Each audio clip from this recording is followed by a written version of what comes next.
Hello, everyone. Welcome, welcome, welcome. We are here for this beautiful moon moment. We have made it. I'm excited that we get to talk a little bit more about this full moon in Aquarius. How are you? How is everybody doing? Welcome, everybody. How we feeling? Happy full moon. So, we're going to talk a little bit about this full moon and we're going to jump into a couple of personalized readings here in just a little bit. I have a couple personalized readings here for Danny and then for Sierra, maybe? Sierra. But before we do this, I want us to talk about this full moon moment, okay? Now, this moment is quite important because it is opening the door to our eclipse season. We'll have our first eclipse in Leo, the south node of Leo, on August 12th. And little by little, the nodes are switching fully to Leo, Aquarius, south node being in Leo, north node being in Aquarius. It's been in Virgo and Pisces for some time, south node being in Virgo, north node being in Pisces. South node, we amplify the shadow. South node of Virgo is that of like feedback and criticism. It's very analytical, it's very intense. It's fixated on the things that are not working. And hopefully, with this North Node Pisces experience, we've been pushing toward this North Star of Pisces. And the North Star of Pisces is that of to have vision, to dream, to surrender to the fact that things are ending. And with things ending come new beginnings, right on time for this Leo and Aquarius conversation. So this is the chart for the full moon in Aquarius right here laid out. We have a lot of players happening here. First, let's look at what this moon in Aquarius moment is all about and why this lunation feels particular and unique. First, understanding that with this axis of Aquarius and Leo, who are perfect opposites, what we're looking at is the axis of authenticity, the axis of truth. Where Leo over here, it tries on truth in a very dramatic way, goes, this is me, this is who I am, look at me, see me, witness me. And on the opposite side here with Aquarius, we have a discerner of truth who goes, well, what is truth? What really is truth then? Is it a bunch of ideas we agree upon? Is it projected? Is it embodied? What is truth? And does your truth, does it curate a world that is with all people in mind? Or does this world feel, or this projection of truth, does it feel really just about you? And this is what we see here is this axis of me and we, where we feed too much of Leo and it becomes very dominating, right? It becomes all about me. It becomes very narcissistic. The orange Cheeto himself has a Leo rising. Who knows what this eclipse will do? I'm hoping, I think we're all thinking it. So we have that sort of shadowy presence of Leo here. And on the opposite side of the spectrum, we have Aquarius, which is about we. Now, I like to think of Aquarius as equal parts all for humanity and disgusted by it as well. They become too much of like, well, I don't want to be so mainstream like you, Leo, so I'm not going to participate at all. I'm just going to stand over here and I'm gonna observe because the social rules and conditions, conformity, you name it, what is that? And I don't want to participate. But ultimately, what I'm seeing here, we have this full moon. So it's a fullness of Aquarius, a fullness of perception, a fullness of these perceptions that are limiting us from showing up in this moment, whether astrologically, revolutionarily, you name it, as the individualized self, the self who could stand itself apart from all the noise, all the echo chambers. And over here, we have the sun in Leo shining a light on Aquarius and going, hey, we also deserve joy and pleasure. There's also a creative force here that we get to look at where it's not enough to just think of a new world, to think of us doing better. We also get to embody what that bettering looks like. I'm thinking of the social media spaces right now, and I don't know if how I ended up on this side of the algorithm, probably because of everything that I'm talking about. And there's a lot of videos of people talking about visibility. Looking at social media, it feels very Leo right now, the social me-deification of things.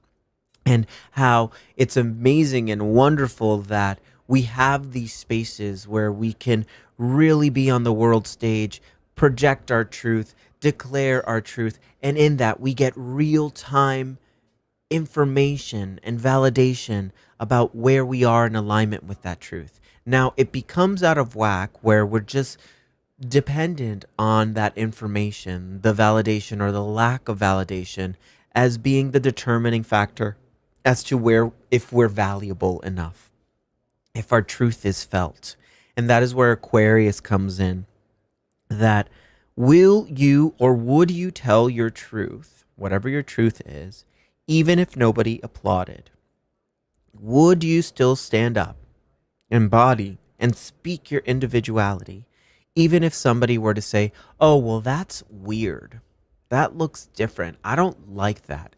Would that change your truth? And if it changes your truth, then perhaps it's worth exploring those shadowy Leo tendencies, which goes, great, I'm just going to contort my truth. And do you like me now? I can be this. It's fine. Do you like me? Do you love me? Are you loyal to me? Or maybe really sitting with the Leo honesty, the heart of the matter, and going, actually, this is true for me. This is who I am. And I love who I am. This is what we're looking at here with Aquarius and Leo.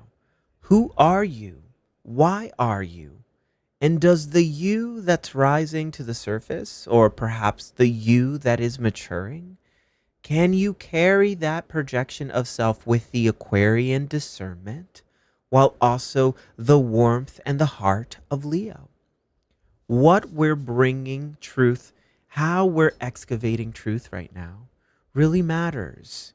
It really matters. The self that needs to come online right now, especially amidst all the crazy chaos, all the many ways that dominating shadowy Leo force right now is controlling and manipulating things and powerfully making decisions on our behalf, the narcissism of it all. If we were to look at that as information and go, I want to take up space, but not like that. How would you demonstrate it? How would you embody it? Through the higher octave of Leo here, because we have Jupiter in Leo right now for 12 months, right? With Jupiter being that gospel planet, the gospel of Leo. It's the gospel of being seen in our heart, being seen in our truth, not being seen from the outside, which is very Aquarius, being seen in everyday life, making that inner world match the outer world consistently, not looking for the right people, knowing that as long as you're right for you, then everything else really falls into its place. So who do you need to become right now? What perceptions of reality are you discerning right now as far as the endings of things go? Because we got Pluto over here on Mars, on the moon. So Pluto, that planet of death, rebirth, and transformation. We're rebirthing our perceptions here with Aquarius. We're rebirthing probably our detachment from everything that's happening in the world.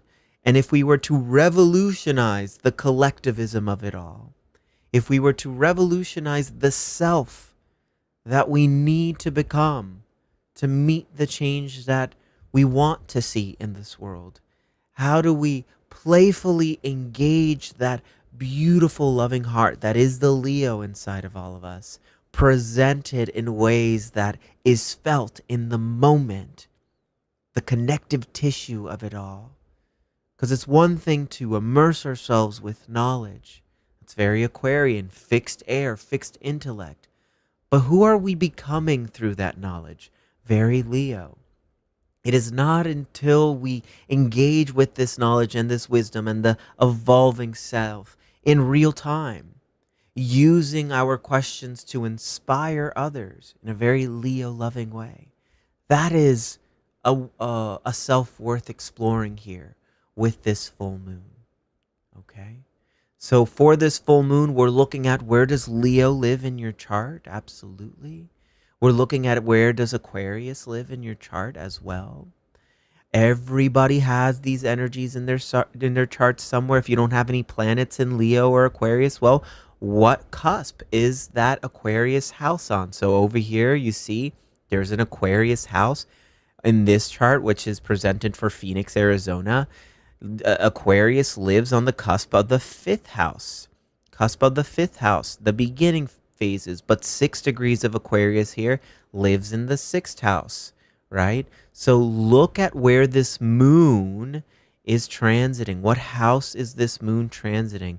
Look for the cusp of that sign, and then look for the degree of that house as well, and where that moon will live, okay? Where that moon will live. So that's what we have going on for the chart, friends. We have a couple of readings going on for today. I have some personalized readings. So this first reading for Danny, wherever you are in the world, I'm going to go ahead and pull up your chart here. And then we have Sierra. I don't have any readings for today per se. So if you would like to book a reading, then still go to the link in the description. Go to the link in my bio on Instagram. You can comment chart. If you're watching this stream live right now, comment chart, and I'll go ahead and I'll send you the link to book one of these little mini readings which happen on live. I also have one-on-one readings where we really sit down and work through your chart. All of that is linked in my bio on social media, or linked in the description below on YouTube as well. So I'm going to transition over to some personal readings. I'm just going to change my screen here because you do not need to see me putting in people's birth information. That's for them. The world doesn't need to see that stuff. So this is for Danny. I'm going to pull up your chart here. I'm like about 15 minutes behind here. I'm getting better at showing up on time. The technical difficulties of it all does get in the way sometimes, but I just got to be more prepared. So this is for Danny, wherever you are in the world. I'm pulling up your chart here. I'll show it on the screen. And if you happen to have some of this astrology in your chart, then it's worth listening to. It's always nice listening to other people's charts as well, because it helps you understand each other. Astrology is great to understand you, but when you start applying it to understand other people, it can be an amazing tool to like bridge some empathy, especially for some people who you don't understand or struggle to understand. So let's see.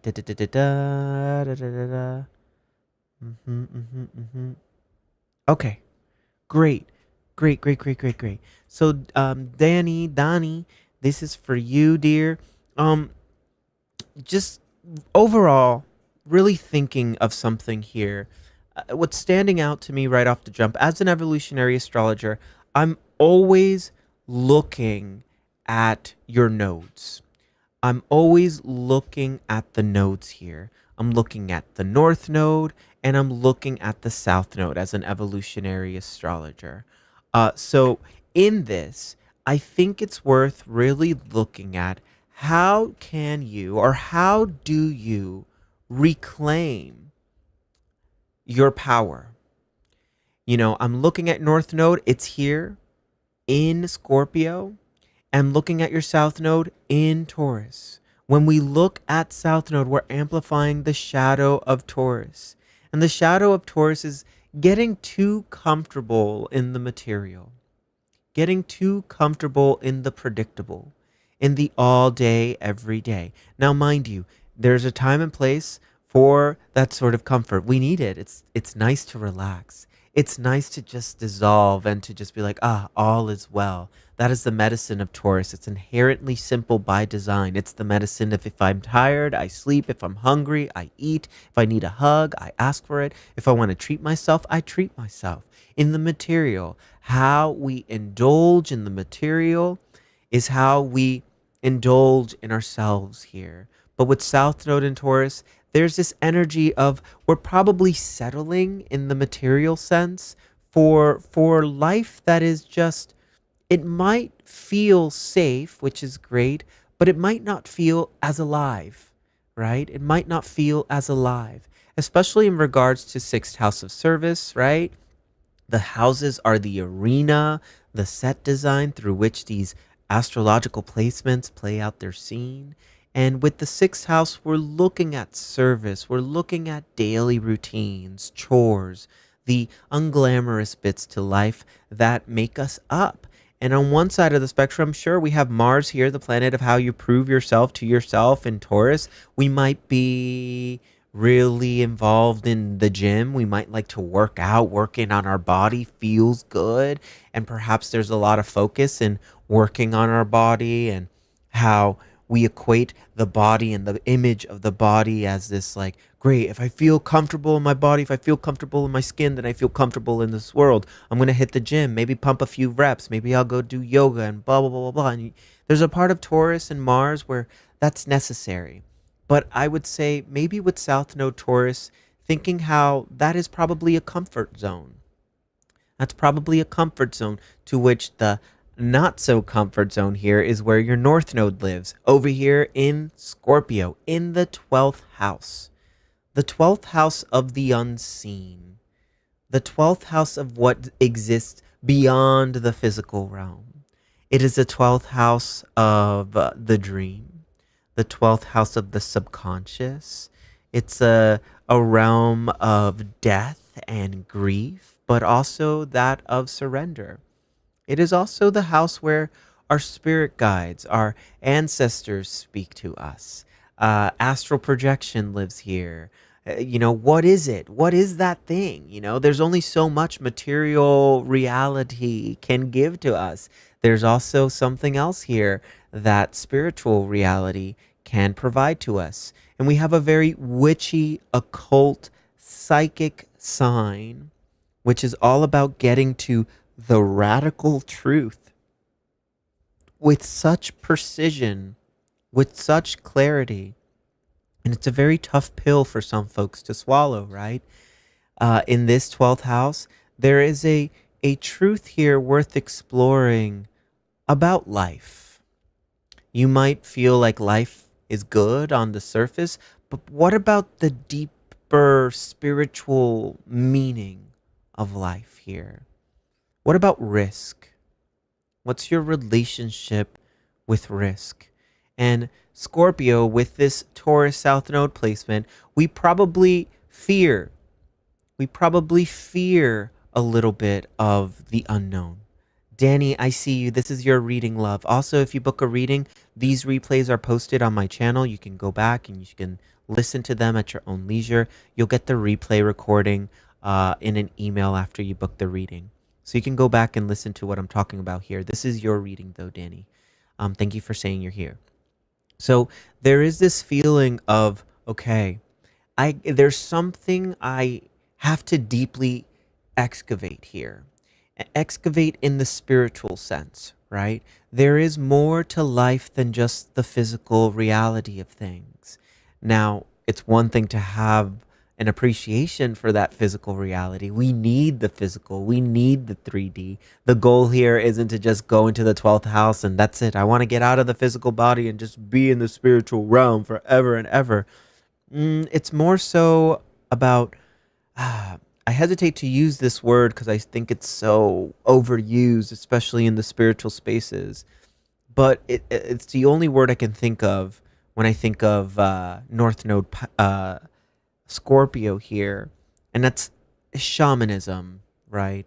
The alchemical shamanism, the alchemical sort of occult, psychic, spiritual surgery of cutting the threads that might be holding us back from fully embracing all of the riches that life has to offer.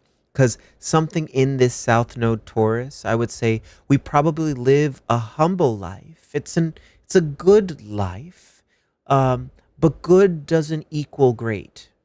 And in that, there's something in here with Scorpio that it's worth probably exploring the ways we probably settle in life. Settle probably for scraps or the basics. Now, I'm not saying you gotta go and own a yacht, like, I think there are plenty of people who might not have the most materialistically, but truly wholeheartedly feel like they're living abundant lives, like that exists in the world. And ultimately, I think that's what we're looking at here with Taurus and Scorpio is that of resources, right? It's that of comfort and stability. So, on one side of the spectrum, we do need that feeling, right? We do need that comfort. But what about the depth to that comfort? Does that comfort speak to the core, to the depths of your soul, of your spirit, right? And if it doesn't, then it's time to go into this 12th house territory. It's time to look deeply into the shadows that might be getting in the way, to go deeper, to embrace the fears that we have. And probably some of these fears are limiting us from being able to just fully embrace all the many beautiful, abundant gifts this life has to offer to you. So that's what we're seeing here, right? And looking at what's motivating and steering the ship of your whole entire chart here as well, we have Sagittarius, who is a believer, is a wanderer, is a philosopher as well. Sagittarius comes here with a mission, a gospel truth to explore here. I think, with Scorpio coming before Sagittarius, there is this humbling energy here, especially to our wounds, right? Scorpio walks into a room already with a heightened sensitivity around the pain, the wounds, the skeletons that we carry in our closet. And Sagittarius looks at the gothic nature, the alchemical, sort of darker, witchy, occult spaces that Scorpio cannot help but see and witness. Some people call this clairvoyance or claircognizance. It's that, that energetic language of like, something is here, right? And Sagittarius goes, great, but life is also not all doom and gloom either. And there's some, we need both. We need that radical honesty, the stinger that is Scorpio, and we also need to believe that the wound serves a purpose, right? And that's what Sagittarius does. It takes Scorpio, holds and coddles Scorpio, and says, how do we turn this wisdom, this wounding into wisdom, right? That wounding into wisdom by literally getting ourselves out of that space, opening up those windows, booking a trip, traveling, seeing yourself through the eyes of God, in the experiences of culture and philosophy and religion, that there is truth here that gets us through, right? That gets us through. Now, for you, Sagittarius rising, steering the ship of your whole chart, we got Jupiter, right? Gospel planet Jupiter, who comes in with a holy book, a revelation of some sort. And the gospel for you is that of Scorpio over here again in the 11th house of community. So I would say, who do you belong to, right? Who do you belong to? Who are your people? Who is your coven? Right? And does this coven, it's worth exploring here, a coven of some sort, of people who get together, look at the shadow and do the shadow work together, understanding that this life is not happening at us, this life is happening for us, right? We hear this all the time in these spaces. So how do I look at the raw materials that life has to offer to me, raw materials being that of Taurus, right? And alchemize them through pressure, through questions and detectiveness. The detective, to be a detective is very Scorpio.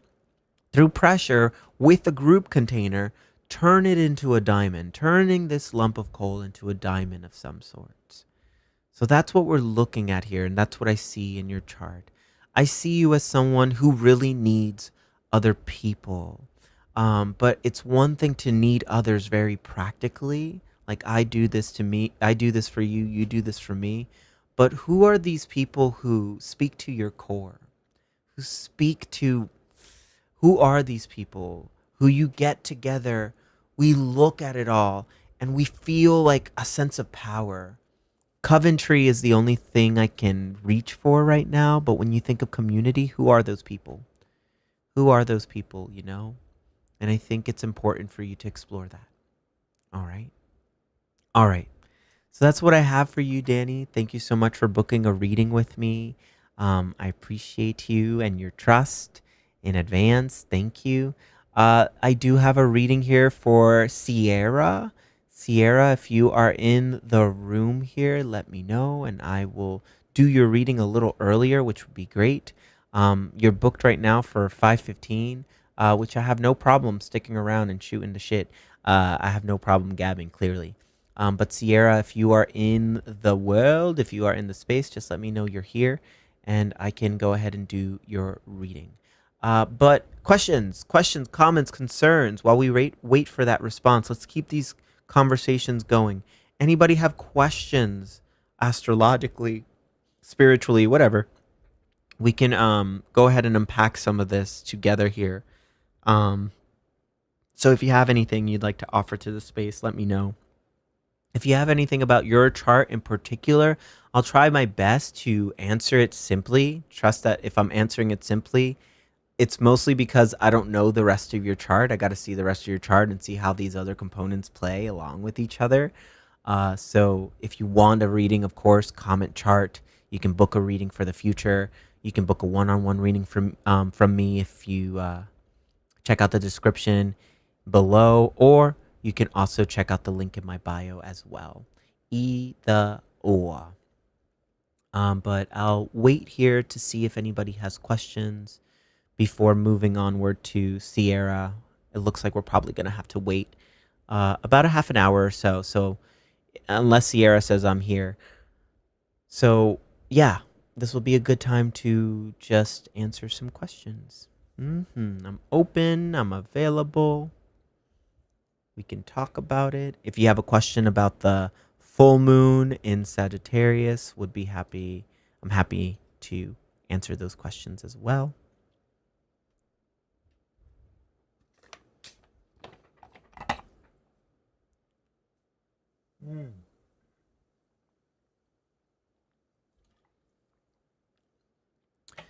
Okay, really good questions here. Really, really, really good questions here. So, first question that's coming in, what is the lesson for North Node in Aries? So, North Node is not supposed to be comfortable. It's supposed to be the stretch.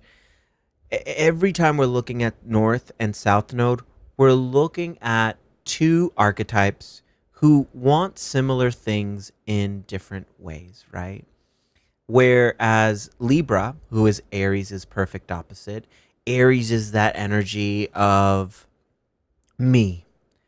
It's the energy of coming into this world, and the very first thing, we pop out of a womb and we scream. We scream, we scream, we scream. Before scoping out the room, before scoping out the space, almost like this pure cellular declaration that I have needs, I have desires, I want, is a really good Aries thing. And through Aries and the lessons of Aries is an exploration of that wanting without necessarily having the plan. We are these balls of impulse. We are these little balls of desire, just wanting, wanting, wanting. And Aries goes, I want, I'm going to do it. When are you going to do it? I'm going to do it now. I'm not going to wait for tomorrow. I'm not going to wait for the next day. And in that, we express that wanting, and we probably express that wanting to another person we trust. And that other person goes, yeah, but do you really want that? Do you really? That's weird. That wanting is weird. I don't know if you really want that. I think you want this. And depending on whatever else is in our chart, that right there, energy of the South Node in Libra, that's the South Node in Libra. Of like, we are these balls of desire. I have a desire, you have a desire. We bring those desires together and somehow, boom, in a very Libra co-creative way, something happens. Co-creation, that is Libra. But with South Node, we're amplifying the shadow of Libra. And the shadow of Libra is that of listening too much to the opinions of others, waiting for permission to do something of our own, waiting to be invited, waiting for someone to tell us, you should go do that. And the medicine here is that North Node in Aries, right? That is the lesson of like, no, me. And it's not me because I don't love you. It's me because I love myself and I love the self that can come online after I put myself first as well. We need a little bit of both. For some people, if you have a South Node in Aries, you put yourself first probably way too much. And some of the medicine is learning how to also put others and to consider others, right? To consider others. But North Node Aries, we're learning how to reconnect with that impulse. We're learning to reconnect with our yeses and our nos, and our yeses and nos outside of the influence of other people, right? South Node Libra, we're moving away from people pleasing. We're moving away from masking. Now, mind you, it's beautiful to compromise parts of self. It's beautiful to lean in and to, in a very humble way, go, actually, I want this, but I also really want this for you. So I'm going to lower this wanting down a little bit more or a lot a bit more, depending on how loud it is, to be able to do this. And to do this, like, you need me, I need you, and we need we, right? So we need a little bit of that compromising element, which is Libra. But with South Node, that compromising element has been distorted and turned up a little bit too loud.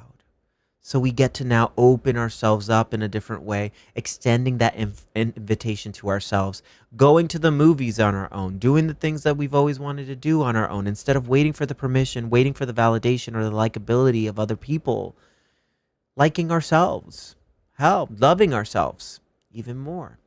All right? So that's the lesson here for that North Node in Aries. I hope that makes sense. I'm going to switch over to some YouTube questions here just to make sure. I want to give a little love to both. Question here, why does it feel like we're waiting for the shoe to drop? I know Saturn in retrograde can feel like still air, but that feeling is heavy right now. I think this feeling of the shoe dropping is an invitation to actively build skills which make us feel more aware, more responsive, more prepared, more trusting of our agency and our self.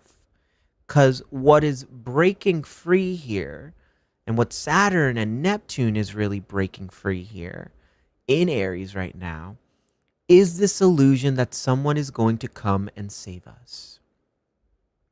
That someone is going to come and save us.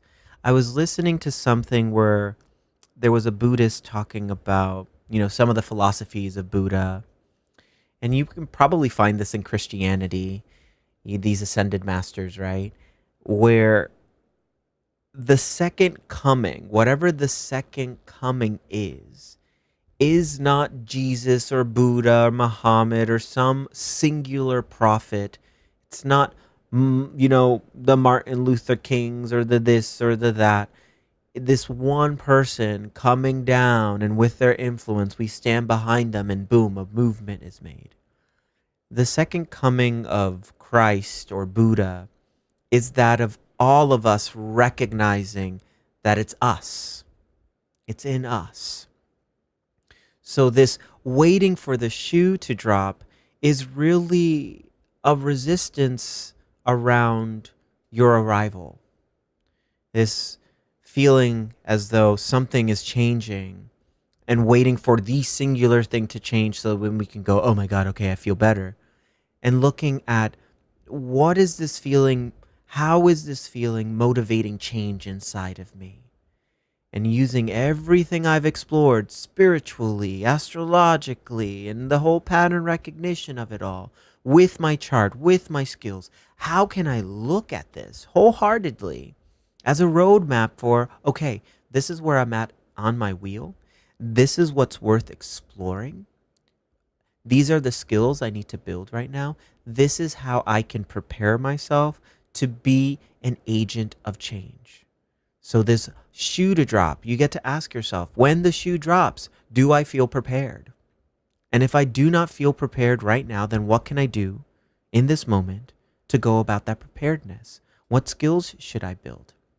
The shoe has been dropping, and this won't be the last time any shoe drops, astrology or no astrology. This is the cycle we are on. Something is ending. And the more we resist this ending, the more we control this narrative of ending, the more disconnected we feel, the more anxious we feel probably. So what is this change motivating in you? We can call it Saturn retrograde, but Saturn, what does Saturn do? It tests limits. It motivates us to look at structures, the rules. In Aries, we're looking at the structures, the rules, the conditions, the limitations we put on ourself. That's Aries, the self. How many of us are waiting for the permission or the courage to do the things we've always wanted to do? And here's that opening. We know it's not working, and we're pissed that it's not working. We were sold that it would be working. We were told that it would, but it doesn't. But what does that mean about you? Where is your accountability to yourself in this moment? That is a really good Saturn in Aries retrograde like exploration. What do you want? What do you want from the notebook? What do you desire? And if we were to just check all the things that are collapsing and crumbling and stop trying to make ourselves the martyr as being the reason, I can't hold this all on my own. It's so much. It is. It is so much. It's never going to stop being so much. But what does that mean about you? How do you rise to this occasion? That is what this moment is all about. That is Saturn retrograde, a review of all these limitations, all the buts, all the many buts we put in the way, that we let get in the way of the things we want and desire. But this, but that, but reality, but me. What if there wasn't? The only thing getting in the way is you. And that's the beautiful Saturnian harsh reality of it all. The only thing getting in the way is you. You got time. Time is a valuable resource. How you utilize that time matters. What are you going to do with it? What are you going to do with this feeling that the shoe is going to drop? How do you prepare yourself? How do you prove yourself to yourself? Because it doesn't mean you give up. Everybody's still here for some reason, right? That's what I tell myself many times, and it humbles me. With all the melodrama and all the feeling and all the martyring of self, does this mean I give up? No. Okay. What do I do with it then? What do I do with it? And doing it every single day, day in, day out, that's Saturn. Every day, proving yourself to yourself. Every day, testing the limits of your courage, knowing every single part of you that subconsciously says, you won't, you'll never. Great, I will. Because I have will. Aries, fire, will, I have will. But somewhere along the lines, you siphoned that will to someone else. You gave that agency away to someone else. But it's always there for you to claim. It's always there for you to take back. Your agency is yours and yours alone. No one's making you do anything. All right? All right. Gonna piggyback over here to Instagram, see what's happening here. I have my natal moon in the 6th house of Leo and North Node in the 2nd house with Aries. South Node, 8th house, Libra. Okay. Okay.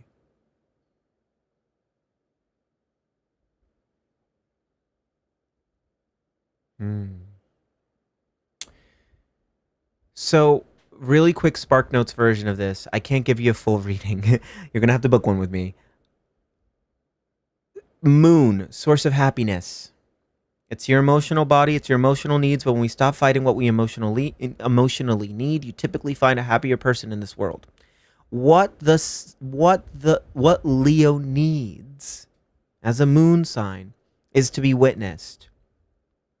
To be witnessed in the 6th house, to be witnessed in service, to be witnessed building skills that feel good, to be witnessed creatively as well, joyously, right?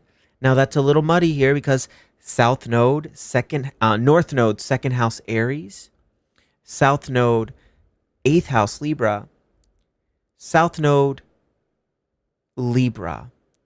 The people pleasing of it all, the holding together of everybody's pain, everybody's problems. 8th house grief, 8th house grief, 8th house inheritance, inherited grief, attachments, the contracts we sign in blood. It's money, it's power dynamics. And with the South Node and Libra here, it's like, well, what power dynamics? I'm powerless. Whatever you want. No, what do you want? North Node Aries, 2nd house, your value, your body. Proving yourself to yourself through the body. No, I am valuable. How do I show myself how valuable I am? And then using that value in service in that 6th house moon in Leo. That's the Spark Notes version. Okay. I have 5 aspects as a Pisces. I'm told I should follow the healing route. Mercury in Aquarius too. It's a big moment tomorrow. Absolutely. Bushwick body, Boricua in the house. Body, rocking everywhere. Amazing. I'm going to teleport over here to YouTube as well, making sure that I'm splitting up these questions. If I go through some of these questions and the answers of them, some a little bit longer than others, I'm just following the channel. I'm just following the channel. I think some questions really need a juicy extended response, and some just need a quick one, right? So a question over here. I confuse the Aries Libra axis with the Leo Aquarius sometimes. Any key distinctions you can highlight here? Okay, cool. So a distinction here, because with Aries and Leo, we are looking at self, right? We are looking at self. Whereas Aries is not really thinking of how other people perceive them in that sense. Aries is act first, think later, right? It's like, I want this, I do it. It's impulse. It's action, right? Leo is fixed fire. It stays there. It's like, I am desire. I am creation. I'm going to put on a show for you. Aries is just learning what fire is. It's like, it's primitive in a sense. It's like, ooh, this fire did this thing, and now this fire did that thing. It's excited, like that fire. It's cardinal. It is the desire from which, in a very Taurus way, fixed earth. Aries, cardinal fire, active. It's the idea. It's the seed. And Taurus goes, great, I'm gonna make that seed into something, right? But Aries is not looking at the seed and going, okay, are you going to be something now? Are you going to be something now? Are you going to be something now? Aries plants the seed and goes, okay, I'll get back to that later when it becomes something. I'm going to go over here. Now I'm going to go over here. I'm going to go over here. Me. I'm going to do this. It's the energy of getting someplace first. Aries gets someplace first. It's pioneering. It hops on a ship and goes, I need to see what's on the other side. Everybody's telling you, all your relationships in a very Libra fashion are telling you, yeah, love, but you're going to fall off the earth. It's flat. The sea monster is going to get you and eat you, right? Sea monster is going to eat you. And Aries goes, I don't fucking care. I'm going to get on this fucking boat and I'm going to go see what's on the other side. I have to see it for myself. Aren't you scared? Yeah, I'm scared, but I'm more terrified if I don't. I'm more terrified if I don't. I'm more terrified if I don't give myself that permission. I hear you. I love you. I see you. All my beautiful Libra relationships. But this is for me. It's okay if it's not for you. Boom. Hops on the ship. Goes off. Gets to the edge. finds out, oh, this world is not flat at all. This world is what? What does this mean? Oh, what's over there? And it leads to something. We're like, it's just this constant sort of following a spark. And over time, it just like keeps going and going and going, and it builds, right? What does it build to? Eventually, it builds to Leo. Leo of being able to be like, okay, cool. Here are all the stories, baby. Here are all those beautiful Aries fires I followed, all those beautiful desires I followed. And if I were to culminate that exploration and make it into one beautiful story, a beautiful song, a beautiful script, now I have an audience to tell this story to. And Leo then expresses the most beautiful oral storytelling tradition, the words that, we see ourselves in. Goes once upon a time, right? Once upon a time. And the audience is there and goes, ooh. And they lean in. Fixed fire, right? That's the fixed energy, fixed fire. So with both Aries and Leo, yeah, it is a me-focused narrative, right? Where Aries is about really overcoming and getting over the fear, right? And Leo is what happens after you get over that jump, right? Okay. Now, on the opposite side, in the air sign realm, we have Libra and we have Aquarius. Libra is concerned about the relationships that are in right here in real time. I would say with Aries and Libra, it's me and us, right? It's me, it's I and us. I and us. Or well, actually, yeah, it's I and us, one-on-one, partners, collaborators, all of those beautiful things. It's marriage and union. And it's the relationships that exist intimately, very intimately, right? It's the lovers. It's the mirrors. It's I am one person and I see myself in you. And then we do the sort of vulnerable opening up of the I so that another mirror of I can be formed. Libra. It's love, it's language, but it's carried in an artful way. It's this ability to incessantly see yourself in all your most intimate connections, right? And Leo is, here's the stage, and Leo's not really super concerned about the one-on-one relationships, right? Although, like, all things are necessary, Leo is in front of an audience, a big group. That's why Leo is the patron saint of actors, right? It's the patron saint of creativity and artistry. It's the energy that goes, look at me, and I'm so proud of me, right? I'm so proud of me. I love me. And in that, there's an audience. The audience is Aquarius.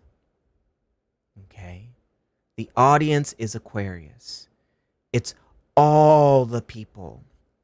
It's how the Leo projection of truth, universal truth, connects all of us, right? And Aquarius does one of two things, depending on how honest and authentic that expression of truth, that fixed truth. Aquarius is in the audience listening to everyone laugh. Fixed air, fixed intellect, and goes, ha. Everyone's laughing. What does that mean? This person up here is projecting truth. And let's say, it's an actor, right? And an actor is making pretend, right? But making pretend, how far is making pretend away from truth? And there's that Aquarius discerning sort of paradoxical voice that goes, what is truth? What is truth? And Leo goes, what do you mean, what is truth? Truth is here. Don't you feel my truth? Don't you see my truth? Witness my truth? And Aquarius goes, I can see a part of me that could, that wants to buy into it. But what is that part? And am I choosing to buy into this truth? Or are you trying to project a truth in me and forcefully trying to get me to understand and see your truth and then dominated by your truth? Right? This is why Aquarius is known as the black sheep of the zodiac. Libra doesn't want to be a black sheep. Libra wants to be a part. Libra wants to be a part of the status quo, the culture. Like, cool, culture, vibe, great. We're creating that culture. We're creating that vibe. We're creating that energy. What is everybody talking about? Ooh, I love that. Let's talk about it. Aquarius is just like, I don't want to be, culture is the problem. Culture can be a problem, probably is more Aquarius. Culture can become a problem. And culture is important. How we build culture really matters, right? The rules that build culture, social conformity, all of that. Libra goes, this is acceptable, this is hospitable, this is civilized, it's balanced, it's loving. These are the rules, and in these rules, everyone in here feels love. Equal rights for all. And Aquarius goes, is it really? Is it really equal rights for all? Because if I were to come into this space and offer a completely different perspective or point of view, how would you confront that? And Libra goes, confrontation? What do you mean confrontation? I don't want to confront. Can't we all just get along? And Aquarius like, yeah, we can all get along, but do I need to drink the Kool-Aid to get along in this space? Or can I still be my individual self? Or do I need to laugh when the cue light goes on to laugh? Do I need to applause when the cue light comes on to applause?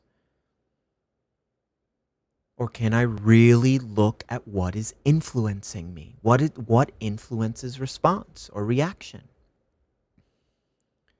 Fixed air, Aquarius, fixed perception. That is what we're looking at.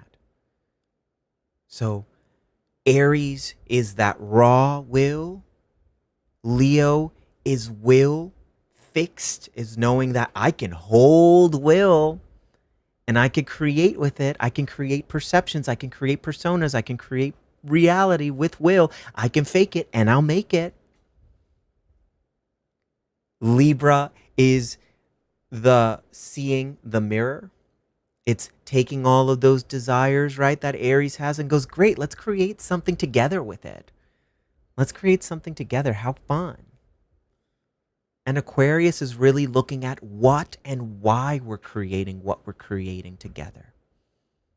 With our words, with our culture, with all the things. Does that feel more, does it feel more like there's a clear distinction now between Aquarius and Libra, that axis, and the Leo Aquarius axis? Does that feel clearer? Because that did.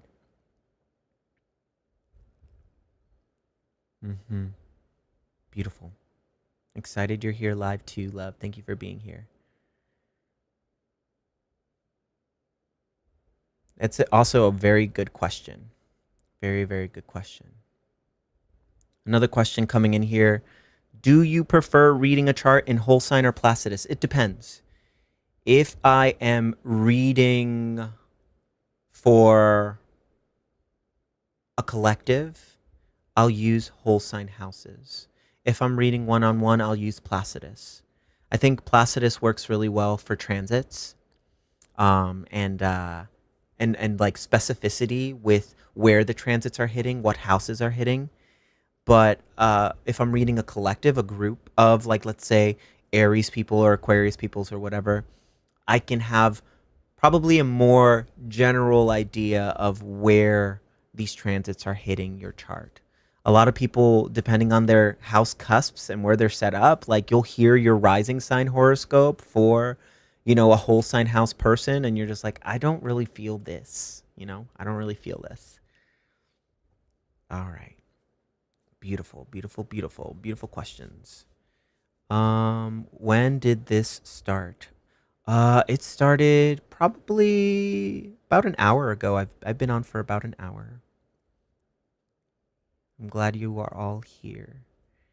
Okay, I'm going to go back to some questions here that popped in. Apologies if your question got buried. We have about a few more minutes until our last reading for today, and then I'll sign off. What does a Taurus moon need most during this time? To sleep, to nap, to stretch, to calibrate the body, to be present here and now, place your feet on the earth, eat good food and really eat it mindfully and intentionally. Ask for what your body needs, especially if it requires another person, whether it's a massage or a hug or to hold hands, platonic or romantic, completely up to you. Taurus moon's needs are simple. It's a very, very beautiful moon. The moon is exalted in Taurus. And it's understanding that when we emotionally give the body what it needs and stop resisting what the body needs. If you need to take a nap in the middle of the day, take a freaking nap, you know? If you feel like you want to go out for a run or a hike, go out for a run or a hike. If you need some earth medicine, take yourself some earth medicine, right? And the Taurus is that. It's simple. It's about really indulging in the simplicity that is only available here and now. Not tomorrow, not the next day, not a month from now. It doesn't require a 5-year plan. No, right now is perfect. Right now I'm breathing. Right now I'm eating. Right now I'm petting my fur babies, and I love them so much. Right now is good. Life can be good. Right now. Okay? So that is the Taurus moon needs. Okay? Okay. Moon in Aquario. What did we need for these full moon? What do you need for a full moon? So full moons are all about release, right? We're releasing something very Aquarian. Here's the other side of Aquarius, is that when, let's say, their vision, their hope for humanity in us coming together as one, mind you, not as the same one or wearing the same outfits. If it were up to Leo, probably that's what we would be doing. We'd be end up in a cult somewhere. It's very South Node Leo, honestly. Go watch my YouTube video on this where I talked about, like, I think in a past life I was a cult leader. So if it were up to Leo, we'd probably all be wearing the same clothes and singing the same songs or whatever in the South Node shadowy realm. So Aquarius really wants us to come together as one. Not the same one, but as an individualized one, whatever that is. Now, when the vision of that collectivism, when Aquarius is disgusted, I think disgust is a really good Aquarius word. What tends to happen is that Aquarius goes cold. That sort of existentialism, that like, wow, these guys are never going to learn their lesson. I want to help. I want to push the people forward, but whatever, dig your own grave. That's the Saturn face of Aquarius. Aquarius has two planetary rulers, Saturn and Uranus. Uranus is more exciting and more like, yeah, let's go. It's air that's pushing forward. And Saturn is like daddy. And it's the cold shoulder. So Aquarius then goes, fine, whatever. I don't feel like participating, because what's the point? Y'all are just gonna make the same mistake. The systems are doing what the systems do. How much more information do you need, to see that, hey, we're not together. There's a lot of separateness. So for this full moon, if you have a moon in Aquarius, really looking at that in yourself, right? And understanding that for that moon. That moon is needs, and what Aquarius needs is a group. Aquarius needs a group of people who feel like, when push comes to shove, even if like everyone is not getting it, at least this group gets it. And I love the feeling when I'm with this group. I feel like we're thinking ahead. I love the conversations. I love what we're learning. And that's it. Can you focus on this microcosm thing? Can you focus on that flicker of hope there? Right? And as we're all sort of figuring out our truth and presenting it and projecting it into the world in a very Leo way, trusting that and knowing that as we're trying on truth, it's not going to be fully embodied at first, especially when we're trying on something that feels more Aquarian.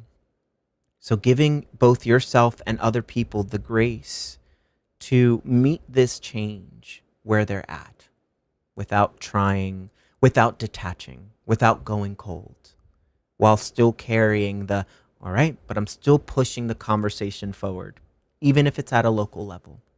Okay? That's what I would say here.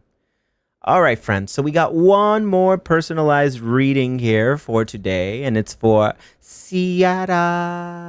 This B is, I think it's Ciara. I don't know. Seaira. Ciara.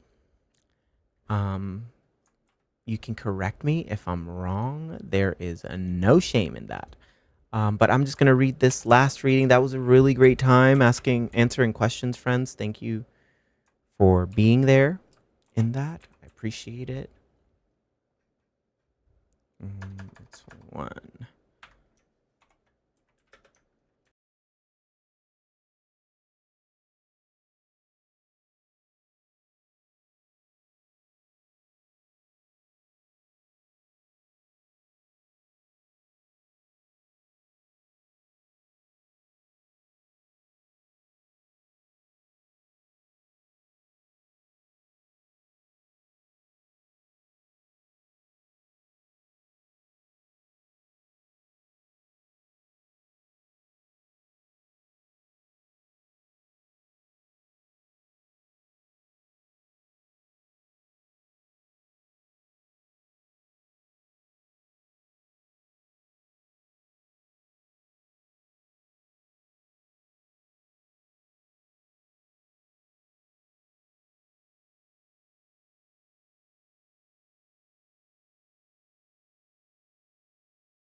All right, so we're talking about this North Node, South Node Aquarius situation, okay? Up here in that midheaven, right? And that's what we're looking at. We're looking at this axis of career, the North Node in Aquarius really hitting up here. Also in this sort of like, great, what really, actually, let me pivot a little bit backward here first, pulling up your transit wheel here, right? So what about career, the work that you're doing, right? What is being called to be expressed? Okay. What is being called to be expressed here? If we were, this is going to be a really beautiful time for you, especially with the sun in Leo. We have Jupiter in Leo over here as well, really pushing the collective conversation forward. The self is coming forward. And that self, as we push it forward, as we take up the spotlight, especially in our career, in the ways that feel good, as we provide service in this very North Node Scorpio territory, right? I wouldn't be surprised if the service that we're doing starts influencing this Aquarian vision. It's to carry the vision of a new world and to be seen and witnessed in that vision, right? Now, eclipses, like y'all already know, I don't really read astrology to predict the future. I see that there's patterns. I use it as a tool for pattern recognition, understanding where we are on this pattern and looking at this pattern, where it sits in your chart, the stories that I see in it. These are the questions to consider. First, what who do I need to make this career thing or legacy thing, whatever is being called forward to be witnessed, who do I need to create that reality? Who do I need to make that vision possible? Right? Because you need other people. You need other people. You need other people to carry that vision forward. This is a lot of evolutionary energy in your chart as well. We got Uranus in Gemini hovering over here in your 12th house currently. So like sudden epiphanies and aha moments may be coming to you in solitude. What are those conversations? How is spirit communicating? What is spirit telling you? Right? Uranus in Gemini, Uranus being that planet of innovation, of revolution, of evolution, pushing something, right? Very Aquarian in Gemini. It's the freedom of the mind. It's an innovation of communication. So spirit is talking. Really tap into spirit here. Okay? We got Jupiter and Leo hovering right here in this third house of communication, which you already do, I'm sure.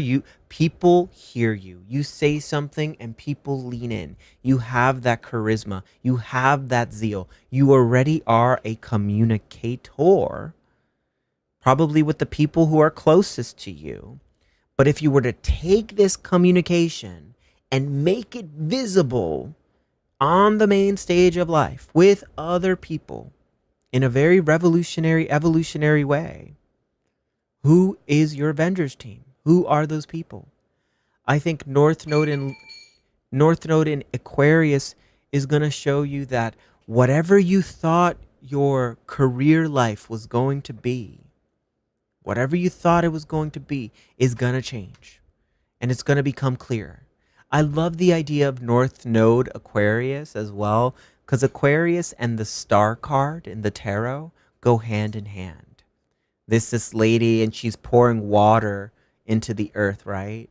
And that is the water bearer. It's Aquarius. Aquarius is one of the few human figures in astrology, alongside Gemini and Virgo. But Aquarius is the water bearer. And what does that really mean? Well, we are carrying the collective emotion, the feelings, the perceptions, all of it. We're carrying it all in this water jug, and we're pouring it into the earth. As we pour that water into the earth, our emotions, our dreams, our visions, all of that, our ideas, it becomes something that the earth holds, sustains, and from it, something new grows. So what is needed in Aquarius is people. It needs people. It needs others. So who do you need right now? How can you summon the troops in your very beautiful, beautiful ways? You know, I say really watching out here that 12th house. We have South Node in Taurus in this 12th house. So comfort zone might be alone time. We get comfortable being alone. We get comfortable being a loner. And we got to really start doing and changing it up. We're in this lifetime, North Node, Scorpio. It's to create a healthier relationship with change, to really consciously engage with change that feels really metamorphosizing. It's to become the butterfly. And in that one fell swoop, the bird swoop, comes in, eats the butterfly, and boom, we're born again as a caterpillar. We eat the leaves. We go into the cocoon. Butterfly, swoop, caterpillar, cocoon, butterfly, whoop. And it's that loop. That is Scorpio. And every single time we do it again and again, we get wiser. We get stronger when we embrace change. And in this instance, embracing the change that might be coming online in your communication, embracing how that communication is changing the rooms that you're occupying, where it's going forward, how it's moving forward, and then thinking, okay, cool. Who is my Avengers team? Who are my people? Also, play. Pleasure, joy, creativity. What world am I creating with my words, with my speech? And that's part of this Aquarius forward-thinking vision. In a world where there's so much of the doom and gloom, right? There's so much of like, oh, well, it's so heavy right now and it's so this, mind you. Absolutely. I'm not gaslighting it by any means. But what are we creating with this information? Because pleasure is still available, joy is still available, creativity, artistry, expression, that's something that could never be taken away from us. And Leo here, through Aquarius, has something very clear to say about that. It is a time for artistry. It is a time for creativity. It is a time for pioneering something. We gotta transmute all of that beautiful fire and will, boom, in Leo, which harnesses that creative potential, right? It harnesses it. It becomes this beautiful expression of that creative will and force, right? How do we demonstrate that? What is being called to be demonstrated through that Leo force?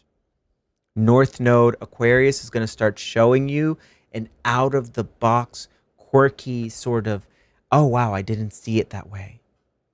I thought it was going to be this, but actually this is it. Who is, creativity in service of community? What does that look like? You have North Node, Scorpio, in the 6th house of service. This 6th house of service is the realm in which we build those skills, and those skills eventually become the thing that we're witnessed for through this crown, through this 10th house. With Scorpio, we're looking at skills of shadow work, the skills of deeply excavating and bravely shining a light on the demons that are running rampant in our lives. It is the language of alchemy. It is the language of shamanism, going into those bones, those skeletons, looking at them and creating with them, dancing with them, painting with them, singing with them. Whatever it is, universe is pulling you out onto the main stage of life and is going, say something and really mean it. Say something and really mean it. Let me tell you, it's scary to be seen, to be witnessed, to be that raw and vulnerable. Yes, you will probably get rejected. Yes, people will probably not get you. Yes, you're probably not going to get all the flowers and the uproarious applause that Leo really wants from everyone around them. But please do not take that as information or proof that you weren't onto something. Trust that vision, trust that light, trust that truth, trust your spark, and trust in your creative potential. With every expression of that Leo truth, you're attracting the right people who see you and go, yes, those are the people you want to vibe with. Those are the people you want to co-create and collaborate with. That is your community. It's not the huge social media audience or following or whatever it is. That's possible. That's probable. It's possible that you do the honest thing, express the honest thing, share it with the world through social media, and boom, you get a little viral moment all of a sudden. Totally. But don't let that, again, be the life force or the determining factor of how valuable you are. When we start really fiending and needing that validation as proof for our worth or our value, then that's the distortion that is that South Node in Leo, right? And that's what we're looking at here. South Node in Leo, when that eclipse happens on August 12th, for all of us and for you as well, is this illumination of that shadow of validation and visibility. What it's wanting us to deeply excavate is the truth we would say and express even if the cameras or the lights weren't on. Even if there wasn't an audience, would you still say this, embody it, perform it, project it, express it? Okay? That's what I see here. Great. Alrighty then, friends. Well, thank you so much. Thank you for being here. Friends, if you're still here, please join me for my workshop tomorrow. I'm doing a full moon in Aquarius workshop tomorrow in real time. Like, I'll be able to actually see your face and engage with it. It's part of the collective. It's my private membership community. You get personalized readings, you get workshops, you get an actual online community where we're engaging in conversation, integrating this wisdom. It's linked in my bio if you're watching on Instagram. It's linked in the description if you're watching on YouTube. Go for it. Check out those links. All the many wonderful things. Thank you for being here. Lots of love. Sierra, mwah, lots of love to you too. Thank you for doing this work. Everybody, thank you for asking great questions. I love y'all so much. I'll see you on Friday for our next live show. Okay? Say goodbye to everybody in the space. Love you so much. Mwah. Bye for now. Bye, bye, bye, bye, bye. Thank you, thank you, thank you. Bye, friends.